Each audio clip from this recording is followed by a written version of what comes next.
application review, business review, investment, lifestyle, social politic.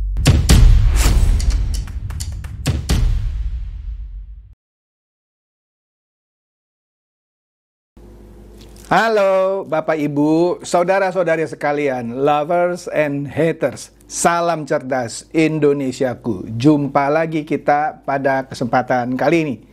Bagi Anda yang belum subscribe channel saya, silakan subscribe channel saya. Tekan loncengnya agar Anda dapat notifikasi setiap kali saya mengupload video-video saya. Oke, kali ini saya akan membahas mengenai hasil sidang pra-peradilannya Hasto. Ya, setelah melalui beberapa hari sidang, ya, akhirnya upaya Hasto di pra-peradilan kandas. Permohonannya ditolak karena nggak jelas kata hakim. Ntar kita lihat ya. Artinya, keputusan MK yang menetapkan Hasto sebagai tersangka itu tetap. Nah, karena sudah tetap, tinggal ditangkap dan ditahan dulu. Iyalah, orang pengadilan, dalam hal ini pengadilan pra-peradilan, sudah bilang sah dia sebagai tersangka. Nah, tapi kita akan lihat nih seberapa cepat Hasto akan ditahan, ya. Kemudian menjalani sidang yang sebenarnya. Kali ini kan pra-peradilan. Itu satu. Kemudian kita akan lihat juga mengenai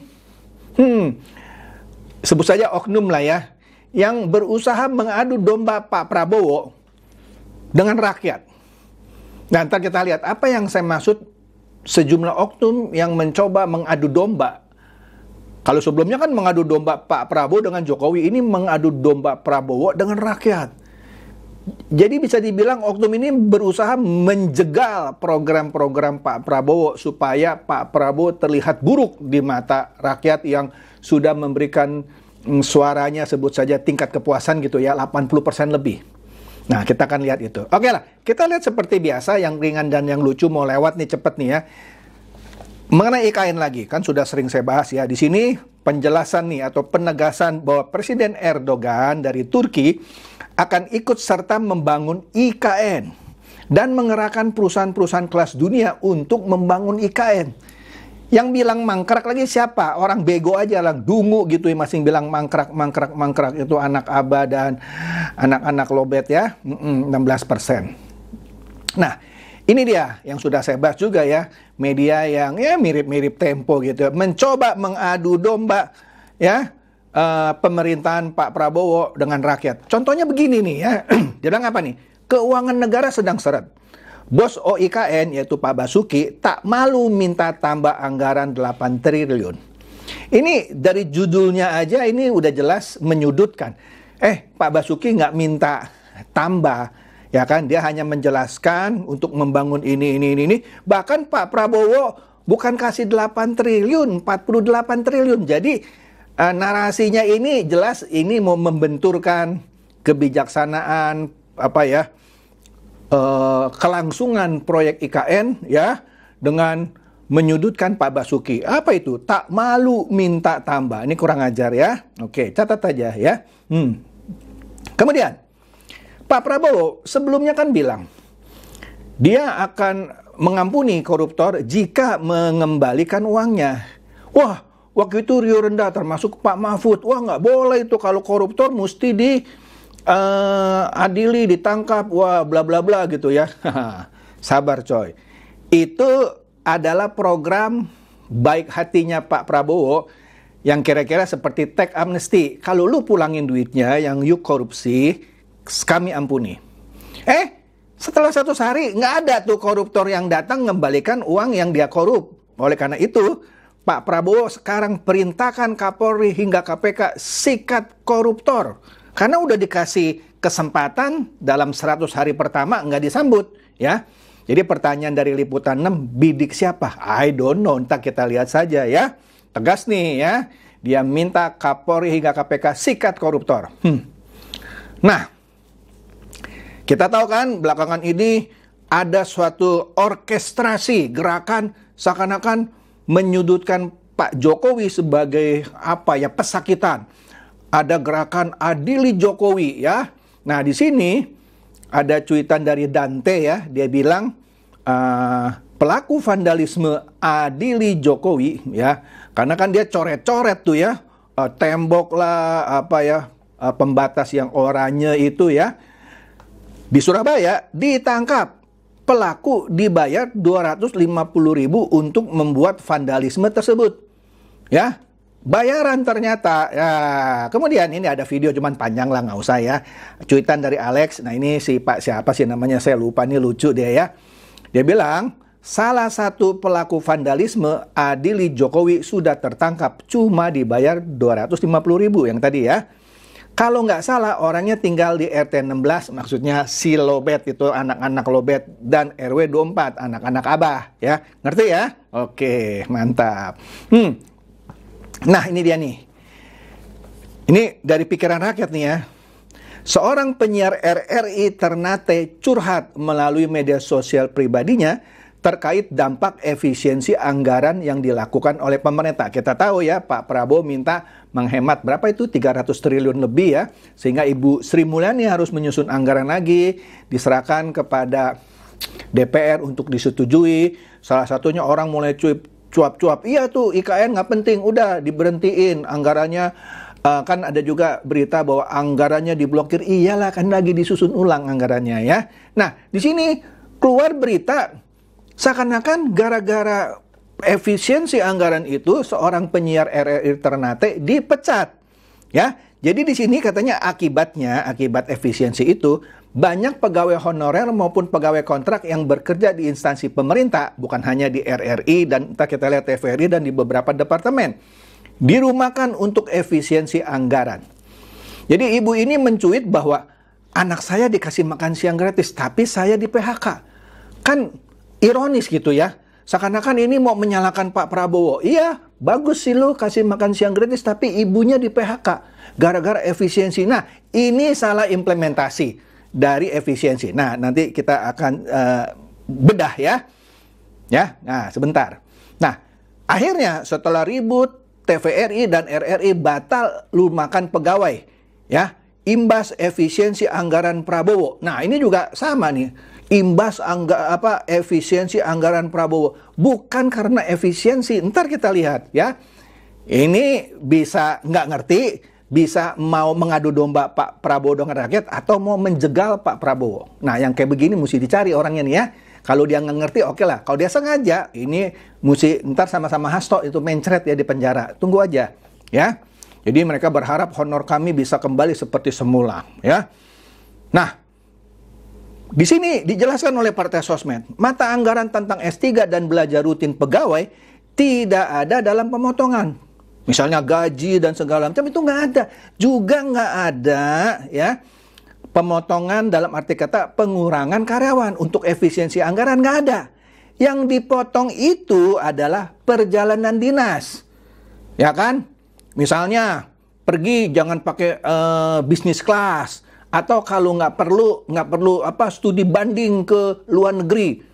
Lah, studi banding ke luar negeri hasilnya apa? Ya kan banyak orang studi banding hanya mau jalan-jalan atas biaya dinas, abidin, atas biaya dinas. Nah, itu yang dipotong ya. Apalagi menghadiri seminar di luar negeri, padahal nggak perlu seminarnya. FGD, Focus Group Discussion, kan sering kan? Kalau mau membuat suatu kebijaksanaan atau peraturan, ngumpulin orang, diskusi. Nah, dalam diskusi itu orang yang diundang itu kan harus dibayar. Karena kenapa saya tahu? Ya, saya pernah diundang sebagai narasumber, dapat duit gitu ya. Ada FGD yang memang penting, ya harus. Tapi ada FGD yang dibuat-buat hanya untuk menghabiskan anggaran. Nah, itu yang harus dipotong. Kemudian ATK. Alat tulis kantor, ya kita tahu kan dulu kasusnya siapa itu, Anies Baswedan, beli iPhone kan sampai berapa miliar gitu kan. Nah, itu yang mau diefisiensikan, bukan mem-PHK karyawan. Jadi, jika ada kementerian yang melakukan pemotongan yang di luar yang ditetapkan tadi, misalnya PHK dan lain-lain, maka niatnya mau mengadu domba presiden dengan rakyat. Setuju saya. Seakan-akan Pak Prabowo jahat nih, mau mengefisiensikan anggaran, dampaknya orang tua di PHK meskipun anaknya dapat makan siang gratis, seperti curhat tadi karyawan penyiar RRI Ternate. Ya, kan image-nya jadi seperti itu ya, jahat ya. Oke. Kemudian, Partai Sosmed juga mencuit begini, nanti kami bahas beserta bukti-bukti. Nah, ini dia nih, ini menarik ya, kita lihat nantilah besok-besok ya. Ada perlawanan terhadap Prabowo, ya. Untuk masalah efisiensi ini. Jadi seakan-akan gara-gara Prabowo mau efisiensi, banyak yang kena PHK. Orang harus kerja cukup seminggu 3 hari atau 4 hari. Nah, itu kan sudah salah kaprah gitu ya. Kalau nggak ngerti, oke deh. Tapi kalau sengaja, itu artinya melakukan penjagalan atau perlawanan terhadap Pak Prabowo dalam hal efisiensi ini. Oleh karena itu, dikatakan di sini, mereka, oknum-oknum ini, ingin piknik Abidin. Ya, misalnya seminar ke luar negeri lah, perjalanan dinas ke tempat yang nggak perlu lah, studi banding. Itu namanya piknik Abidin atas biaya dinas, katanya ya. Supaya itu tetap jalan, kita PHK dah orang-orang dah tuh gitu ya, supaya kita tetap bisa jalan-jalan. Ini kan kurang ajar ya. Nah, jadi efisiensi itu dilakukan dengan mem-PHK honorer dan memotong bansos agar masyarakat menyalahkan pemerintahan Prabowo. Kan jahat. Atas nama efisiensi jadi Pak Prabowo jadi jelek gitu ya. Karena ada PHK. Padahal bukan diminta untuk PHK. Yang tadi, yang nggak penting-penting. ATK, perjalanan dinas, seminar, dan lain-lain. Oke? Mulai ngerti ya? Oleh karena itu, Gerindra bilang, ada oknum salah artikan efisiensi sebagai PHK. Kalau salah artikan, masih bisa ditolerir. Karena mungkin nalarnya itu nggak tinggi gitu. Walaupun sudah dibilang yang harus dipotong itu biaya perjalanan dinas, meeting-meeting yang nggak perlu, seminar-seminar nggak perlu, tapi disalah artikan sebagai PHK. Sekali lagi, kalau dia nggak ngerti, wajar. Tapi kalau sengaja, nah ini oknum ya, yang berusaha mengadu domba Prabowo dengan rakyat atau malah mau menjegal program-program Pak Prabowo ya. Nah, itu dia. Nah, sekarang kita lihat nih, breaking news. Woi, kemarin ternyata, nih beritanya demikian, terus Partai Sosmed mencuit bahwa breaking, hot news nih, breaking news. Pra peradilan Hasto ditolak kandas. Wah, terpantau saat ini Hasto sedang mencret-mencret karena bakal masuk penjara. Kenapa mencret-mencret? Karena sebelumnya kan ada berita dia mau ditangkap ngumpet di PTK. Kemudian di satu acara dia terlambat datang, kemudian datang kira-kira gitu ya, ditanya oleh wartawan, dia bilang, kemarin saya bukan menghilang, saya mencret katanya. Padahal ngumpet di PTK gitu. Makanya kata-kata Hasto mencret itu maksudnya. Jadi Partai Sosmed mengambil kata mencret ini untuk Hasto sekarang ini ya. Dia bilang, Hasto sedang mencret-mencret nih. Karena kemarin pra peradilan sudah memutuskan statusnya sebagai tersangka itu sah. Dan KPK sudah benar gitu. Jadi Hasto siap-siap ditahan dan dipenjara untuk nanti disidang. Ya, lu tempur aja nanti. Kalau sidangnya lu jago gitu ya, maka lu bebas. Tapi selama sidang ya, setidaknya lu nginep dulu di Hotel Prodeo. Pakai itu rompi orange. Ya, oke? Nah, mantap deh. Oke. Nah, ini dia nih beritanya, CNN ya. Berita kemarin Kamis ya. Kamis sore itu jam 4.35. Breaking news. Hakim tak terima gugatan pra peradilan Hasto. Statusnya tetap tersangka. Jadi status tersangka yang sudah diberikan oleh KPK kepada Hasto itu sah. Tidak dibatalkan. Kalau Hasto menang, maka status tersangkanya batal. KPK harus putar otak lagi bagaimana jadikan Hasto tersangka kan gitu. Ya.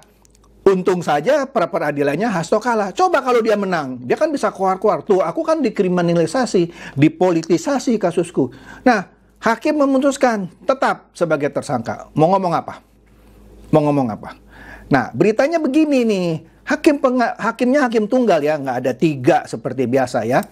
Jadi hakim tunggal Pengadilan Negeri Jakarta Selatan namanya Ju Yamto menyatakan tidak dapat menerima pra peradilan Sekretaris Jenderal PDI Perjuangan Hasto Kristianto selaku tersangka kasus dugaan suap penetapan pergantian antar waktu atau PAW anggota DPR RI periode 2019 sampai 2024 dan perintangan penyidikan obstruction of justice. Itu kan yang dituduhkan oleh KPK. Nah, oleh karena itu keputusannya begini nih, mengadili mengabulkan eksepsi dari termohon. Termohon dalam hal ini KPK ya. Menyatakan permohonan oleh pemohon, yaitu pihak Hasto, kabur atau tidak jelas. Menyatakan permohonan pemohon tidak dapat diterima jelas. Ya, ujar hakim membacakan amar putusan di ruang sidang Profesor Haji Umar Senwaji di Pengadilan Negeri Jakarta Selatan, Kamis 13 Februari petang. Sebagai catatan, putusan pra-peradilan tidak bisa dibanding. Ya sudah, itu mengikat langsung. Nah, artinya KPK bisa setiap saat langsung menahan Hasto karena sudah sah dia sebagai tersangka. Upayanya di pra-peradilan kandas. Ya, mau nggak mau dia harus ditahan, diamankan. Nah, tergantung KPK seberapa cepat. Saya bilang sih nggak usah pakai lama gitu KPK nih ya. Apalagi sudah dikuatkan oleh sidang pra-peradilan. Udahlah, kasih tuh rompi orange ya. Orang bilang baju Shopee gitu ya, Shopee kan orange gitu ya. Udahlah, kasih cepetan ya. Masukinlah ya. Kemudian biasanya penegak hukum punya waktu kalau nggak salah 20 hari ya untuk menyusun gugatan untuk diajukan ke pengadilan. Diserahkan dulu ke jaksa dan seterusnya lah. Kalau jaksa menganggap kurang, itu bisa diperpanjang. Asik kan, diperpanjang di Hotel Prodeo sampai dokumennya komplit, maju sidang. Nah, disitulah tempur lagi.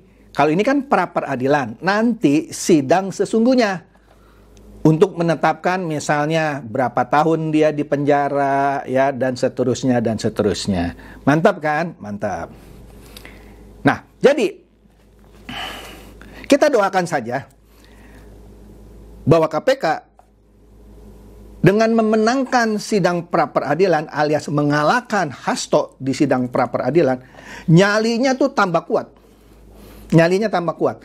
Jadi nggak ada lagi di luar yang bilang, Hasto tuh dikriminalisasi, KPK sewenang-wenang, bla bla bla bla bla bla. Paling yang ada nih ya, saya duga besok, itu hakim pra-peradilan tidak punya pertimbangan yang begini begitu. Itu pastilah besok lah kita dengar gitu ya. Atau mulai hari ini pasti itu dari pihak Hasto mulai ngomong soal itu. Ya sudah, terima. Ya, udah KPK jangan pakai lama, kasih baju orange-nya. Oke? Demikian saja dari saya, semoga ini mencerdaskan dan mencerahkan Anda semua. Silakan share video saya ini kepada teman-teman, sahabat atau kerabat supaya mereka tambah cerdas dan tercerahkan. Seperti biasa, terima kasih.